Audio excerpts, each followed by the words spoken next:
अब मैं चाहूँगा कि कुछ 2-3 मुख्तसर तकरीरें हो जाएं। मैं इख्तिसार के साथ में गुजारिश कर रहा हूँ मोहतरम मोहम्मद शफ़ी साहब SDPI के प्रेसिडेंट, वो तशरीफ़ लाएँ, अपनी बात रखें।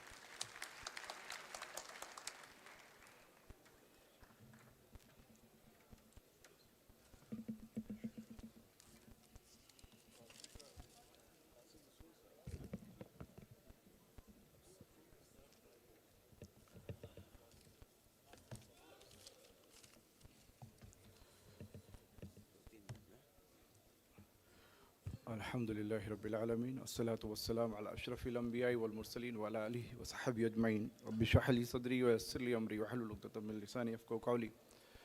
अस्सलामु अलैकुम व रहमतुल्लाहि व बरकातुहू। जनाब सदर मोहतरम all India Muslim personal law board, general secretary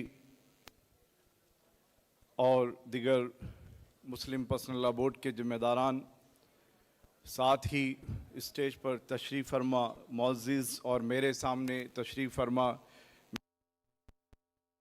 पर मेरी माँ बहनों, दोस्तों, आज जो तहफ़्फ़ुज़ औक़ाफ़ हमारी जो कॉन्फ्रेंस है, ये तहफ़्फ़ुज़ औक़ाफ़ कॉन्फ्रेंस की जो डिटेल्स है, काफ़ी वक्फ़ अमेंडमेंट एक्ट को लेकर हज़रत जनाब जनरल सेक्रेटरी दामद बरकातुहुम ने काफ़ी जोश और होशमंदी के साथ हमारे सामने क्या करना है एक रोड मैप भी ब्रीफ में दिया है।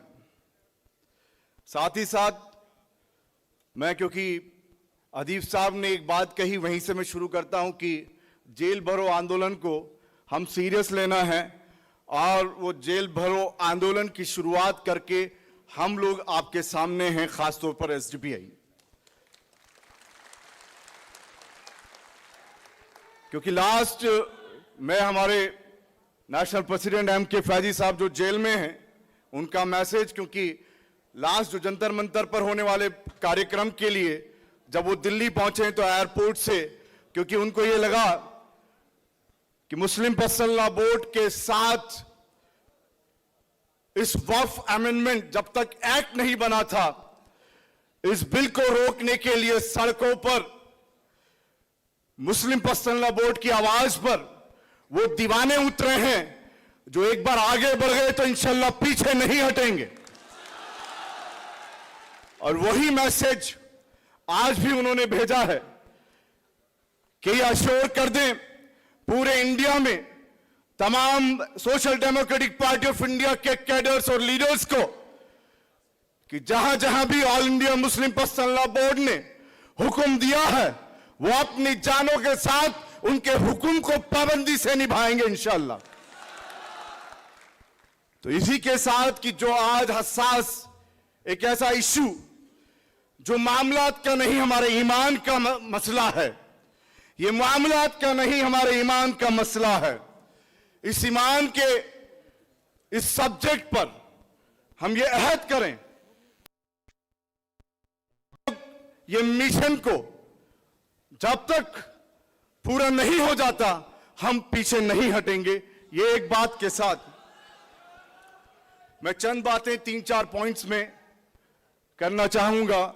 इसके पहले मैं दुआ गो भी हूं, आज हजरत मौलाना उबैदुल्ला खान आजमी साहब जो नायब सदर हैं, वो बहुत बीमार हैं, उनके लिए भी दुआ करें, हॉस्पिटलाइज हैं, तो उनके लिए भी दुआ करें। साथ ही हमारे मुगैसी साहब जो ऑल इंडिया मिली काउंसिल के प्रेसिडेंट हैं, क्योंकि ये हमारे वो सरमाया है जो हमको गाइड करेंगे और हम उनके इन सब के हुक्म के मुताबिक आगे चलना है।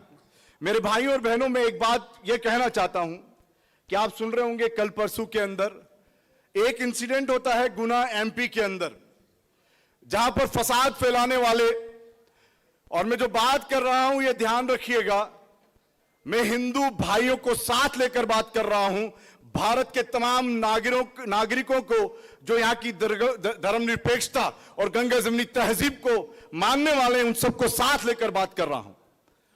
तो जो गुना MP के अंदर, तो बात क्या है, हिंदू और हिंदुत्व दो अलग चीज है, जो संघ अध्यक्ष खुद भी कह चुके हैं कि हम लोग हिंदुत्व के लोग हैं। ये मोहन भागवत जी का बयान भी है। तो जो हिंदुत्व फसाद फैलाता है या जिस तरीके से उनके प्रोपेगेंडे होते हैं, उसी का एक मैं एग्जाम्पल देकर गुना एमपी के अंदर फसाद किया और वहां के एसपी साहब जिन्होंने अपनी नौकरी को, जिन्होंने उस हक को, जो देशभक्त होता है, जो देश प्रेमी होता है, उस हक को अदा किया और ये उजागर किया कि ये फसाद फैलाने वाले बीजेपी के फला फला जिम्मेदार थे। फिर क्या किया? मैं इंटॉलरेंस पे आना चाहता हूं। यहां जो असहिष्णुता, आपको मालूम है मोदी 1 मोदी 2 के अंदर विश्व को यह दिखाया जा रहा था कि यहां कोई असहिष्णुता नहीं है, इंटॉलरेंस नहीं है।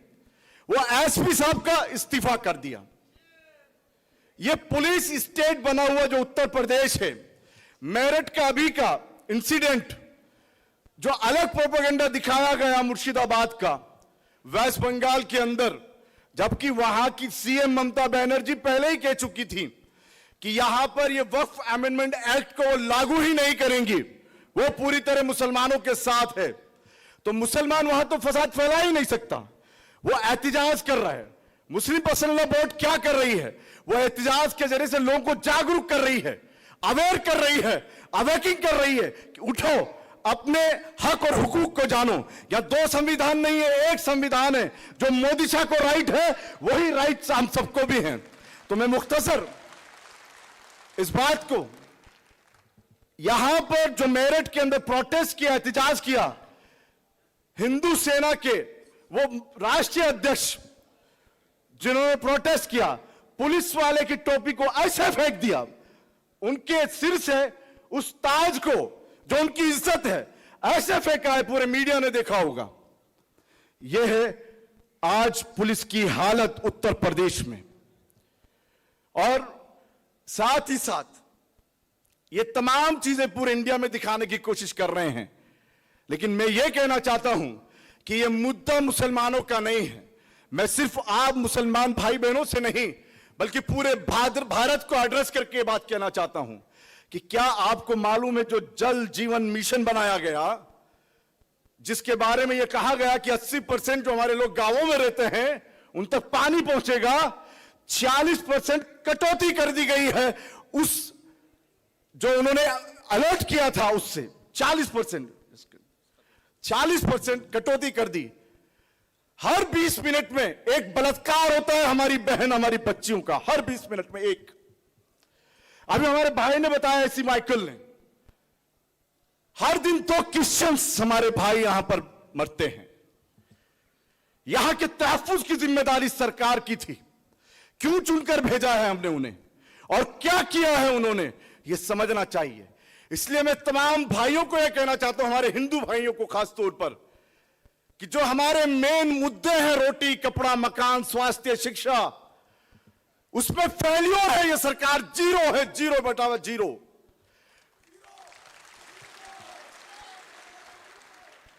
उन गुनाहों को छुपाने के लिए ये मुस्लिम हिंदू 370, ट्रिपल तलाक, मदरसा और फिर वक्फ और फिर आगे यूसीसी की तैयारी कर रही है। इससे किसी भी हिंदू भाई को फायदा होने वाला नहीं है, यह मैं साफ कह देना चाहता हूं। जब बेरोजगारी बढ़ रही है तो मुसलमान माइनॉरिटी है, वो बेरोजगारी में कम होगा, हमारे हिंदू भाइयों की बेरोजगारी ज्यादा होगी। जब भूखमरी हो रही है इस वक्त में, तो जो भूखमरी है हमारे हिंदू भाइयों की है। जब किसानों की समस्या आ रही है तो मेजोरिटी के हमारे हिंदू भाइयों के किसानों को वो समस्या है। ये हर एक तरह से समझना है कि ये लोग यहां पर किसी हिंदू के सगे नहीं है, या किसी मुस्लिम के सगे नहीं है, या किसी सिख के सगे नहीं है, किसी ईसाई के सगे नहीं है, बल्कि ये लोग देश के गद्दार लोग हैं। ये लोग वो हैं जो नाथूराम गोडसे के मंदिर को बनने देते हैं।